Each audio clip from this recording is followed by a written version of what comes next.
You rejoin your physical body before... You rejoin your physical body barely seconds before the creature attacks, but the suddenness of such a swift transition leaves you trembling with psychic shock. Lose 3 endurance points. Holy shit. Shakily, you draw your weapon as the boar thing comes bounding towards you, its mouth agape and its great curved tusk glinting evilly in the fire of the moat. You're now fighting a Gnagusk. Alright. So yeah, and you have a combat skill of 47, right? Mm-hmm. Yeah, that sounds about right. Yes.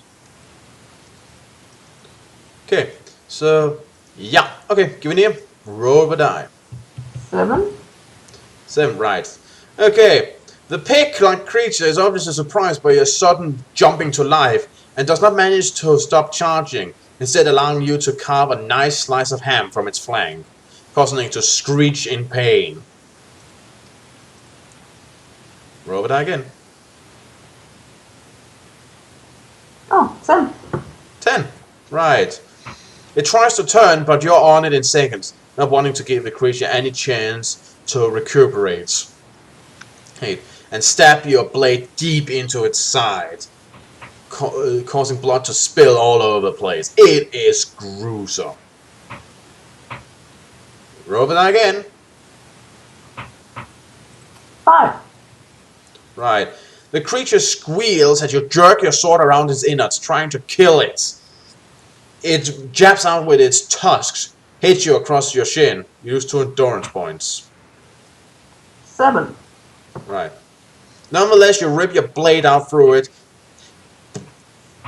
turning its inner organs into puree, causing the boar-like creature to crash onto the ground. You have defeated the Gnagusk. As you pull away from the body of the dead Gnagusk, the iron drawbridge come crashing down. The sudden noise makes you spin around, and you see the Hellghast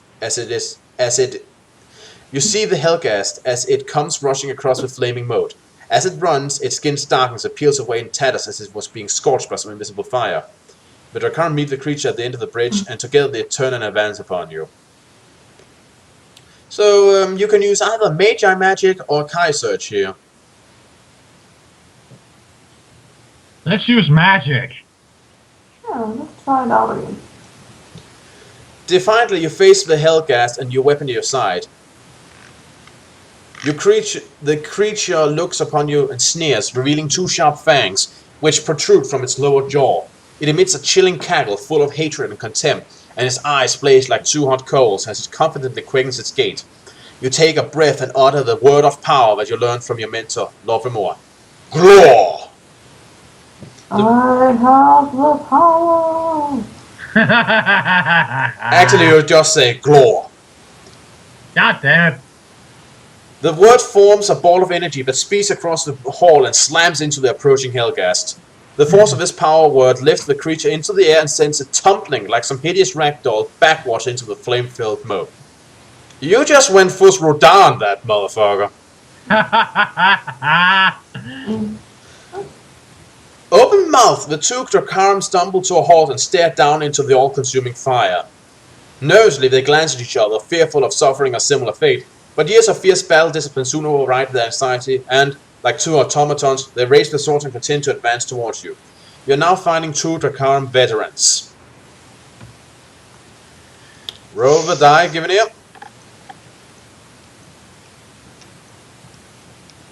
Oh, 10. 10. 10? Yes, 10. Right, if this was a movie or anything like that, the camera would cut to view the moat at this point and just see those 2 come flying, just like, ah!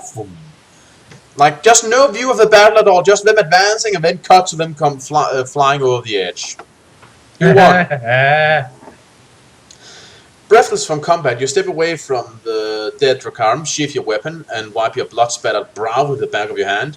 Then, in order to leave no trace, you drag both of the corpses to the edge. Okay, it's the same effect. They get hurled into the flames. Whatever. I like my version better. A narrow passage near the main door provides an exit from this hall. This leads into a wider tunnel, which is flanked on both sides by cages, all empty but showing signs of having recently been occupied by war dogs and the like. Beyond the cell, you discover a chamber strewn with wooden boxes, trunks, sacks, and several oak casks. It, too, is empty. Above the far wall, there's a stout door with a spy hole drilled at its center. Your keen Kai senses detect the faint sound of squealing coming from the other side of his chamber. Oh, it's fangirls. Do you wish to Oh dear. Or fanboys, let's be honest here. Yeah. If you wish to search, do you wish to search this chamber or peek through the spy hole? Peek. Echo. Okay, fair enough. Intrigued by the squealing, you approach the door cautiously and place your eyes to the spy hole. Your fear soon melts away when you see two ragged-eared rats in the corridor beyond, fighting over a meaty bone. You chuckle as the smaller of the two unexpectedly wins the dispute and proudly drags away his prize. Your eyes follow the rat as it disappears towards a distant hallway, where you spy something else that makes your pulse quicken in anticipation. Using your Magnifier skills to magnify your vision, you see a pair of massive doors at the far side of the thoroughfare, guarded by two warriors clad in polished silver armor. A steady traffic of Drakarim and Gyaks pass to and fro before the doors, but none enter. You judge the hall to be over 100 yards away, but even at this distance you can sense a great power is being contained behind the doors. After a short while, the traffic in the hallway subsides. Then two wispy ghost-like figures glide into view, each clad in shimmering semi-transparent robes. And at once you recognize them to be Naziranim, masters of evil magic. Oh, so it's those guys who walks around in the see-through clothes. Yeah. Ah! They're flashers! Yep. The guards step aside, and as the great doors part to allow the sorcerer's entry, a flood of blinding purplish light pours from out of the room beyond. Suddenly your sense tingle with a premonition that your friend Bainton is close at hand. Convinced that you will find him somewhere beyond the doors, you resolve to gain entry as quickly as you can. But if you are to get past the two guards, you must first create a diversion. Do you wish to set fire to the room you're in? Or do you wish to try to bluff your way in through the use of a discarded Drakarim uniform? Let's try the latter. It doesn't seem very smart to try to fire to the room you're in. Hey, we didn't While you're in fire it. to everything. Oh, let's use the cloaky thing. Okay. The leather Drakarim battle jacket and leggings fit easily over your close-fitting Kai tunic. The jacket has a large hood with slits cut for your eyes and mouth, and you pull this down to cover your whole face. You stow your backpack in a canvas satchel and sling this over your shoulder before opening the doors and setting off towards the distant thoroughfare. You stride boldly towards the two guards, hoping they will let you pass unhindered. But as you draw closer, they cross their jewel-encrusted spears to block your way. Raw power crackles like a sparkling crimson serpent, where the shafts of the two spears touch, warning you these are no ordinary weapons. "What is your business here?" growls the guard on the left, his voice squirty in full suspicion. "Why do you seek access to the Hall of Unholy Worship?" Unholy worship. They're just not giving a shit anymore. I think this place was named by the Dark Lords, who, as we all know, are the masters of just not giving a shit anymore. No, but really, the halls of unholy worship. That's an oxymoron right there. Yeah. Couldn't you use simile or metaphors instead? The challenge catches you off guard, and your mind races for an answer that you hope will sound convincing. "I've been sent here by my master to deliver an unholy relic," you say, patting your canvas haversack. The two guards stare at the satchel, then look at each other and converse in a language you do not recognize. Give an ear, roll a die.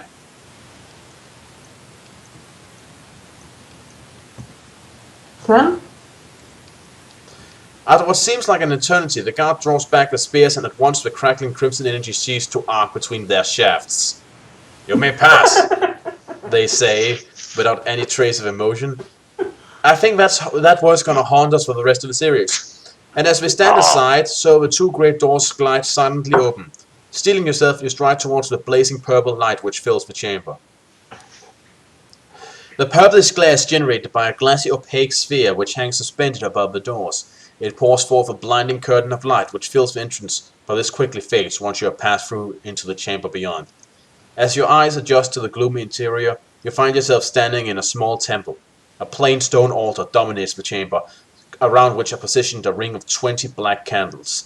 The candles are fixed into elaborately carved holders fashioned to resemble each of the 20 Dark Lords sent long ago by Nor, King of the Darkness, to conquer Magnamund. Their flames burn brightly scarlet, and they give off a rancid, greasy smell that, despite your attempts to block it, makes you feel lightheaded and nauseous. Hurriedly you move to leave this temple through an archway opposite, for there is an extraordinary saturation of evil contained within these walls, and you feel it leeching your mental and physical strength. Though you can block it out with Kai Scream, so you don't lose life for it. It's just annoying. You are near the center of the temple when you notice something strange resting in a hollow in the surface of the altar. At once you recognize the glassy orb which rests upon the altar.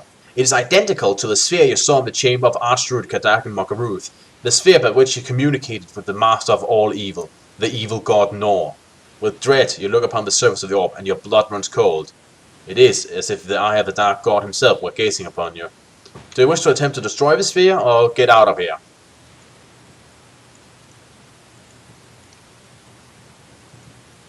Destroy it.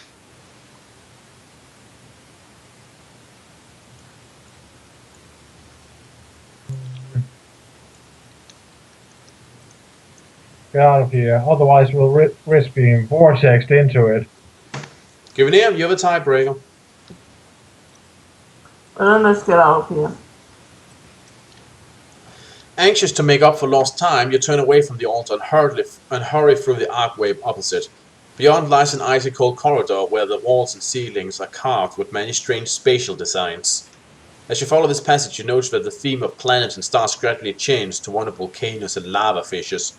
As if to mirror this, the temperature also changes, becoming steadily hotter and drier, until by the time you finally near the corridor's end, the heat has become almost furnace-like in its intensity.